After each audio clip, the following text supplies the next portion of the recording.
And now next, Your Holiness, Mater Amritanandamayi, you are known for your great support of charitable causes. The Global Freedom Network welcomes your support and practical action to eradicate modern slavery once and for all. So please share with us your appeal to eradicate modern slavery.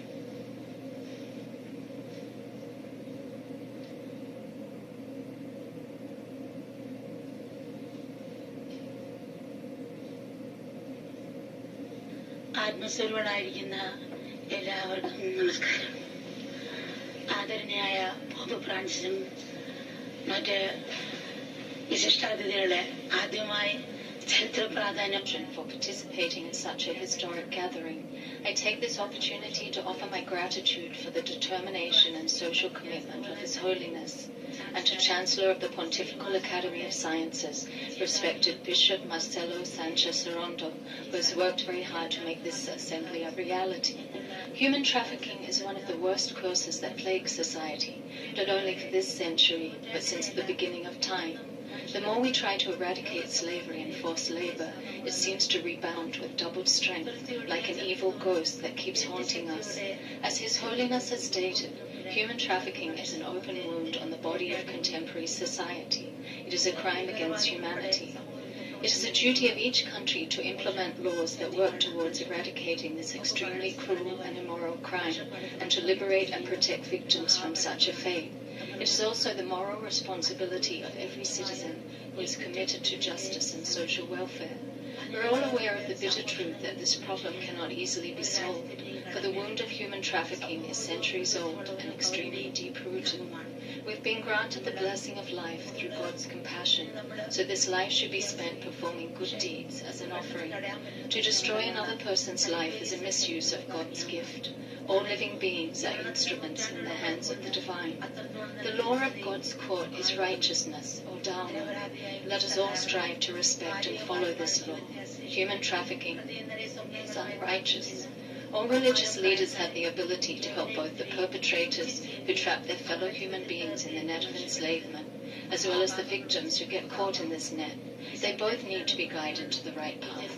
We should be prepared to fight a battle to uphold righteousness. This is not a war meant to kill, but to save the helpless from the grip of demonic minds. We don't want a response born out of revenge due to perceived differences. We need to develop empathy, realizing the divinity within everyone. Our mind has created many divisions in the form of religion, caste, language, and national boundaries. Let us try to create a bridge of all-encompassing pure love to break down these self-created walls. Any hardened heart will soften in love. Love can spread light through even the densest darkness. Selfless love transforms the mind from a demon that enslaves us into our own liberator. Those who traffic and enslave others fall prey to a negative mind. Religious leaders should, without ulterior motives, formulate an action plan of rehabilitation based on selfless love and spirituality, the essence of all faiths. Remaining silent in the face of unrighteousness is unrighteous. Governments and political leaders have to establish laws without loopholes so the guilty can't escape.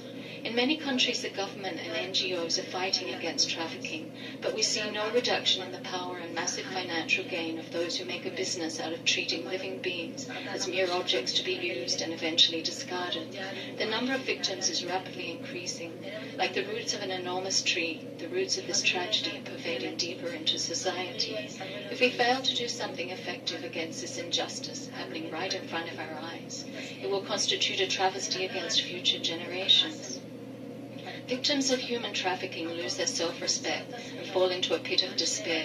They're often used by terrorists as drug mules, suicide bombers, and other illegal activities.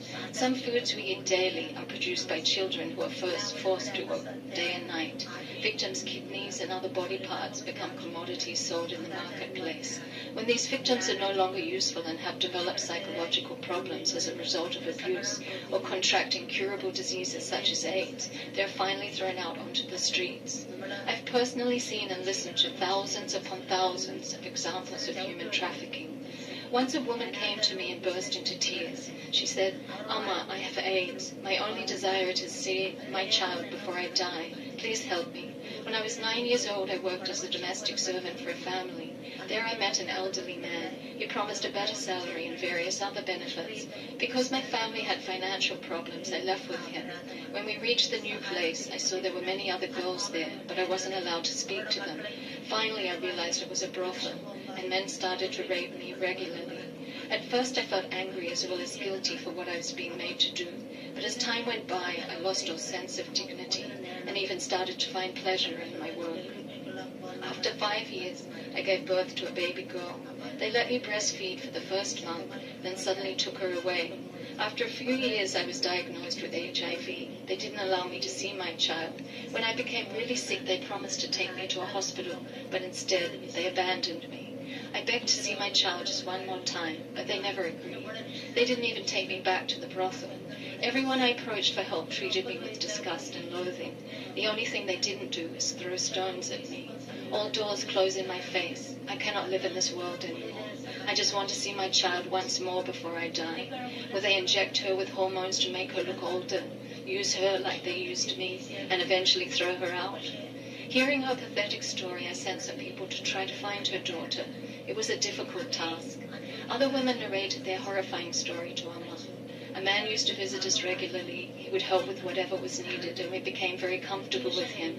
After a while, he offered to take our children abroad to work in his friend's company, promising to send us large amounts of money each month. He gave each of us an advance payment of 1,000 rupees, taking our children with him. We've not seen him or our children since. We're not sure where our children are, but heard they were taken to a brothel. When people went to search the brothel, they were told that the children had already been trafficked. Saying this, they burst into tears. Today, the value of everything has increased. Men sell their sperm and women their ova for a great deal of money. But ironically, a child can be purchased for prostitution or forced labor for a pathetic sum of $10 to $20.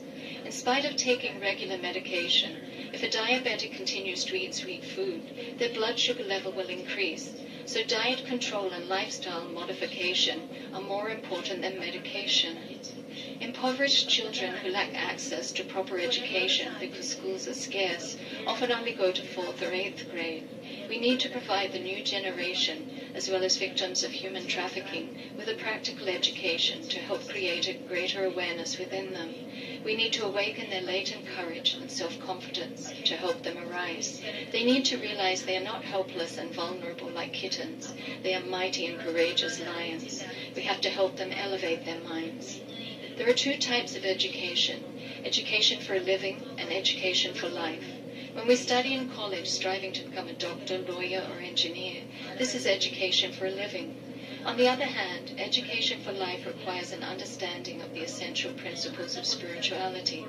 The main purpose of education should be to impart a culture of the heart, a culture based on enduring values.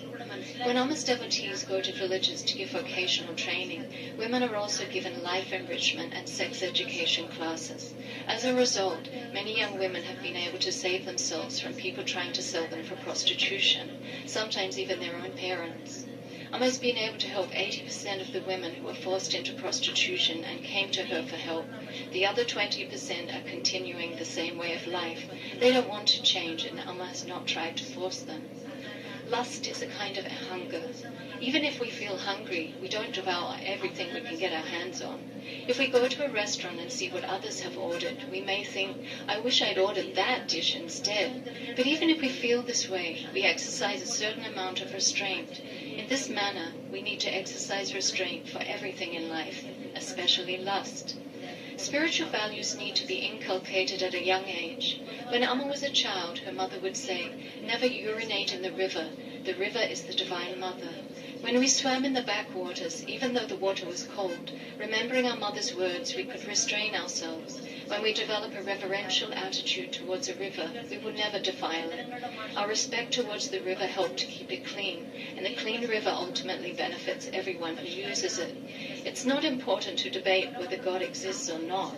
What is important is that devotion and faith in God help to sustain good values and righteousness in society. These values are what bring balance to society and the entire creation. Roads are meant for vehicles to drive on, But if we say, I can drive however I wish, we might get into an accident. Just as there are traffic rules, there are similar rules for everything in life. Spiritual values help us to live according to these rules.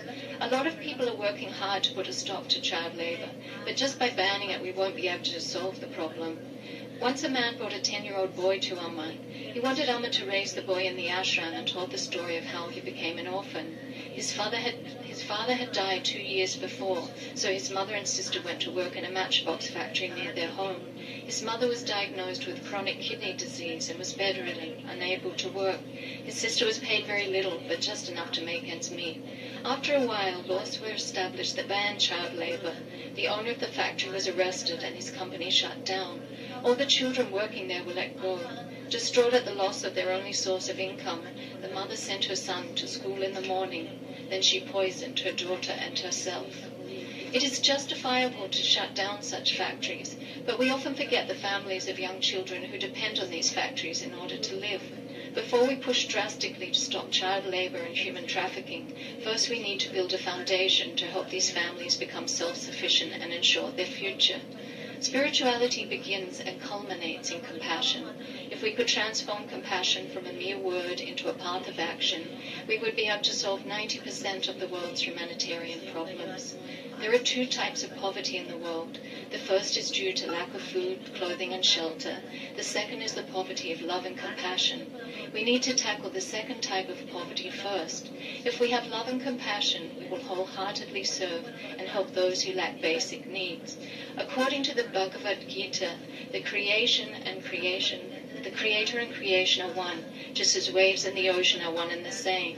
Though we can see 1,000 suns reflected in 1,000 pots of water, there's only one sun. Likewise, the consciousness within all of us is the same. Just as our hand spontaneously reaches out to soothe the other hand when in pain, may we all console and support others as we would ourselves. People from all nations and religions become victims to the ravaging effects of human enslavement and experience extreme abuse and suffering. Their physical and mental pain doesn't differentiate between language, race, or skin color. These victims are just a single group of humans struggling against the clutches of endless sorrow and emotional suppression. There are several antibiotic ointments to help to heal external wounds, but there's only one medicine that can heal the wounds of our mind. This medicine is pure love. In order to heal the mental and emotional wounds inflicted upon the victims of human trafficking, we need to care for them with selfless love. This will bring them into the light of a free life, away from the darkness forcefully imposed upon them in the past. Only religious and spiritual leaders can bring together a task force of social servants to carry out this sacred mission. May the inherent compassion within all living beings awaken. May we all develop the discernment to love and respect life and those living around us. We are not isolated islands, but interconnected links on the chain of God's creation. May we realize this great truth. May we forget all the pain and suffering of the past and forgive all the hurt we have experienced. May we bow down in reverence to all that is good in the world and find eternal happiness.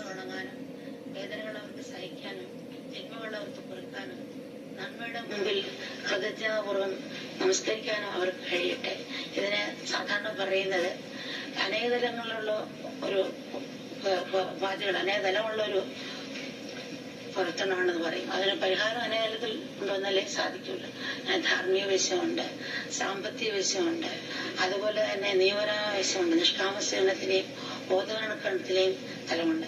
എല്ലാ രീതിയിലുള്ള സമഗ്രമായ ഒരു പ്രയത്നത്തിലൂടെ മാത്രമേ ഇതിന് കുറച്ചെങ്കിലും ഒരു പ്രവർത്തനത്തിൽ കൊണ്ടുവരാൻ, എല്ലാ രീതിയിലും സമഗ്ര പ്രവർത്തനത്തിൽ കൊണ്ടുവരാൻ നമുക്ക് സാധിക്കുള്ളൂ. അതിന് എല്ലാവർക്കും കഴിയട്ടെ, അതിന് ശക്തി ഉണ്ടാകട്ടെ എന്ന് പരമാത്മാവിനോട് തന്നെ പ്രാർത്ഥിക്കുകയാണ്. Thank you very much indeed.